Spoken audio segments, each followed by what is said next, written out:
Friends, আপনারা জানেন যে নেতাজি সুভাষ ওপেন ইউনিভার্সিটির একাডেমিক ইয়ার 2026-27 সেশন জুলাই 2026-এর বিভিন্ন কোর্সের অ্যাডমিশন এবং অ্যাডমিশনের জন্য অনলাইন ফর্ম ফিল আপ কিন্তু শুরু হয়ে গেছে।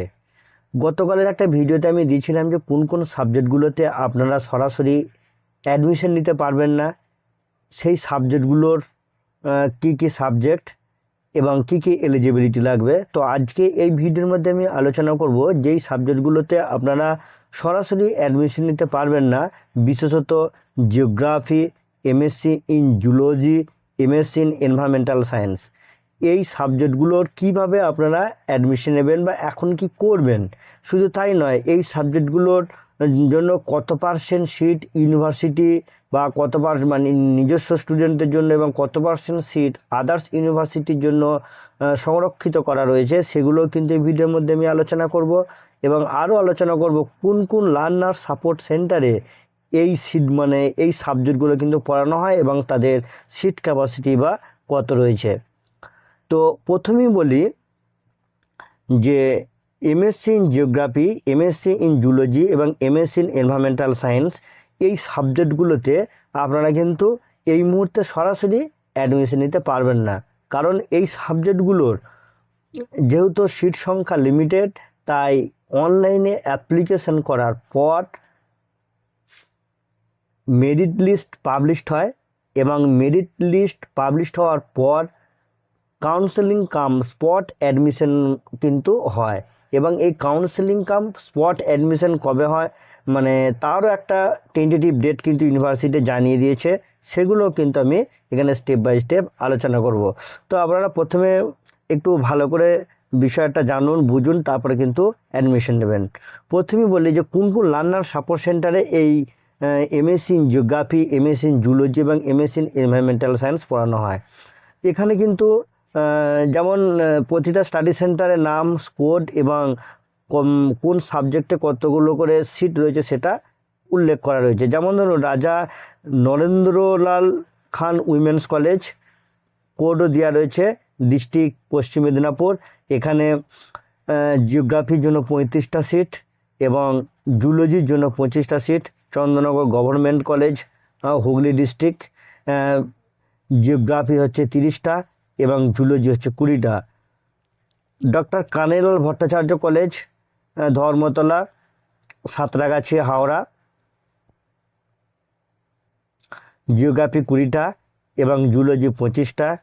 এপিসি রায় গভর্নমেন্ট কলেজ, এটা শিলিগুড়ি, ওয়েস্ট বেঙ্গল। এখানে শুধুমাত্র জুলজি পড়ানো হয় এবং সিট রয়েছে 25টা। Raja Peary Mohan college, Uttarpara district, Hooghly. এখানেও শুধুমাত্র জুলজি পড়ানো হয়, সিট ক্যাপাসিটি 25টা। দুর্গাপুর গভর্নমেন্ট কলেজ, দুর্গাপুর, এখানে শুধুমাত্র জুলজি পড়ানো হয়, সিট ক্যাপাসিটি 40টা। বিধাননগর গভর্নমেন্ট কলেজ, সল্টলেক, এখানেও শুধুমাত্র জুলজি পড়ানো হয়, সিট ক্যাপাসিটি 25টা। শ্যামাপ্রসাদ কলেজ, এটা কলকাতা, এখানে শুধুমাত্র জিওগ্রাফি পড়ানো হয়, সিট ক্যাপাসিটি 35টা। সরোজিনী নাইডু কলেজ, যশোর রোড, কলকাতা, এখানে শুধুমাত্র জিওগ্রাফি পড়ানো হয়, সিট ক্যাপাসিটি 25টা। বীরপাড়া কলেজ, এটা হচ্ছে Birpara tea garden, West Bengal, এখানেও শুধুমাত্র জিওগ্রাফি পড়ানো হয়, সিট ক্যাপাসিটি 25টা। হলদিয়া গভর্নমেন্ট কলেজ, পূর্ব মেদিনীপুর, এখানে জিওগ্রাফি পড়ানো হয় অনলি, সিট ক্যাপাসিটি 20টা। নেতাজি মহাবিদ্যালয়, আরামবাগ, পশ্চিম হরিপুর, ওয়েস্ট বেঙ্গল, এখানে শুধুমাত্র এনভায়রনমেন্টাল সায়েন্স পড়ানো হয় এবং সিট ক্যাপাসিটি শুধুমাত্র 25টা। যেহেতু এই সাবজেক্টগুলো সিট ক্যাপাসিটি লিমিটেড, তাই মেরিট লিস্ট পাবলিশড হওয়ার পরই কিন্তু আপনি অ্যাডমিশন নিতে পারবেন।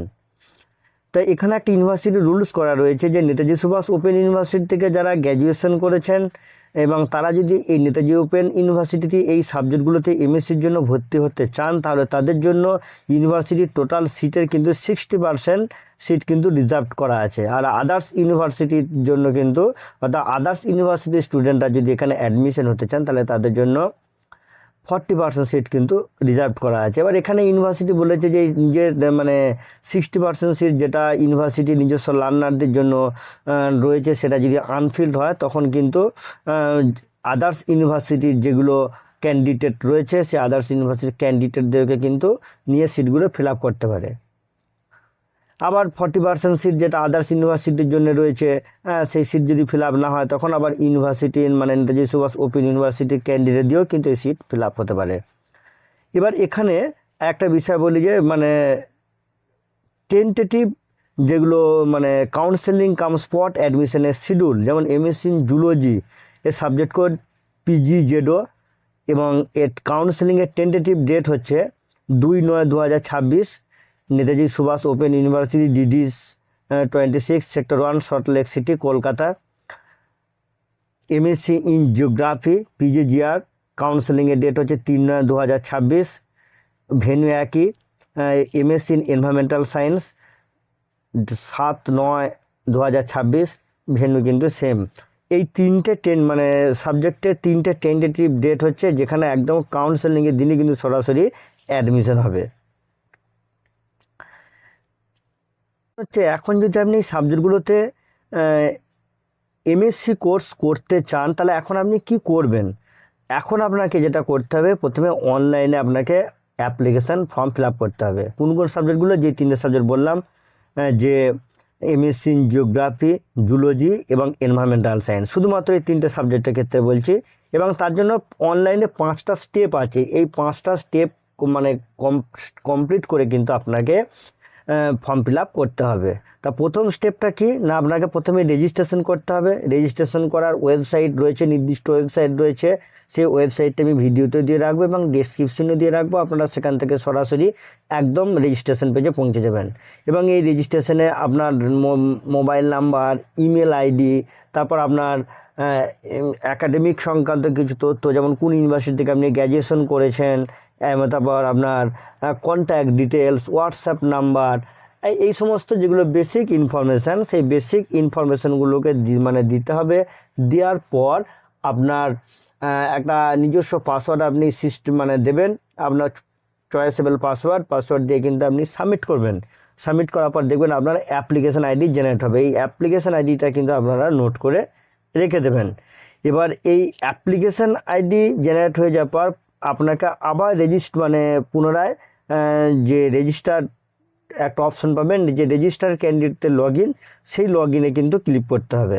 সেখানে মানে ক্লিক করার পর আপনি যেগুলো মানে নর্মাল বিষয়, যে একটা বক্স আছে সেখানে টিক মারবেন যে accept, check button and click the proceed button, এইগুলো নর্মাল আপনারা জানেন। সেগুলোতে ক্লিক করে আপনারা নেক্সট পেজে এগিয়ে যাবেন।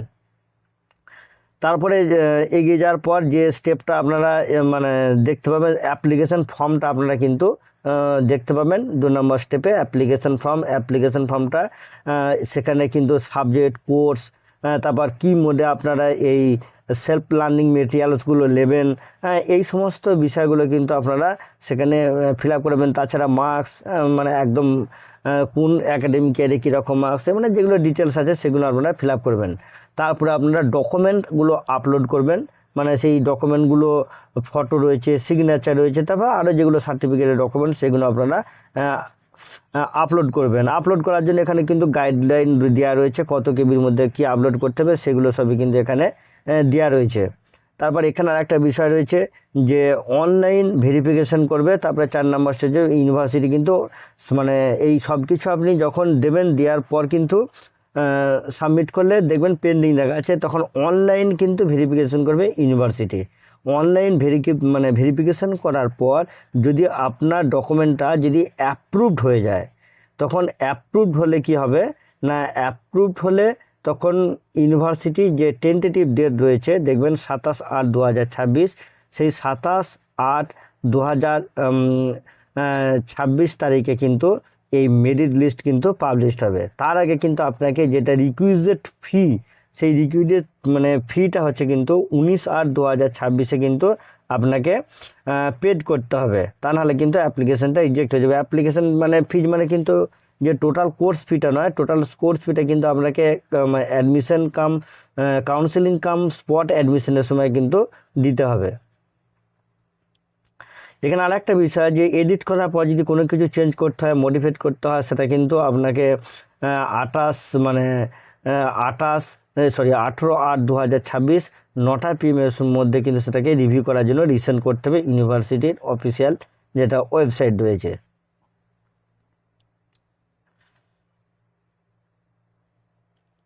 এখানে একটা বিষয়, এই সমস্ত প্রসেসিংগুলো করার আগে কিন্তু আপনারা অবশ্যই আগে ABCD আইডি আর দেব আইডি খুলে রাখবেন, এবং এগুলো খুব সহজ প্রসেস। দেখবেন ইউনিভার্সিটির অফিসিয়াল ওয়েবসাইটে এই লিঙ্কগুলো দেওয়া রয়েছে, নর্মাল জিনিসগুলোকে দিয়ে আপনারা ফিল আপ করে আইডিটা কমপ্লিট করে রাখবেন, তাহলে আপনার সুবিধা হবে। তো ফ্রেন্ডস, আশা করি এই MSc in geography, MSc in zoology এবং MSc ইন এনভায়রনমেন্টাল সায়েন্স এই সাবজেক্টগুলোর ভর্তি হওয়ার ক্ষেত্রে যে বেসিক ইনফরমেশান যে কী করবো আপনি বুঝতে পারছিলেন না, যেহেতু সাবজেক্টগুলো ডাইরেক্ট অ্যাডমিশন নয়, আশা করি আপনাদের কাছে হেল্পফুল হবে। আর এরকমই গুরুত্বপূর্ণ ইনফরমেশনের জন্য সর্বদা চ্যানেলের সঙ্গে থাকুন। ভালো থাকুন, সুস্থ থাকুন, ধন্যবাদ। ফ্রেন্ডস, আপনারা জানেন যে নেতাজি সুভাষ ওপেন ইউনিভার্সিটির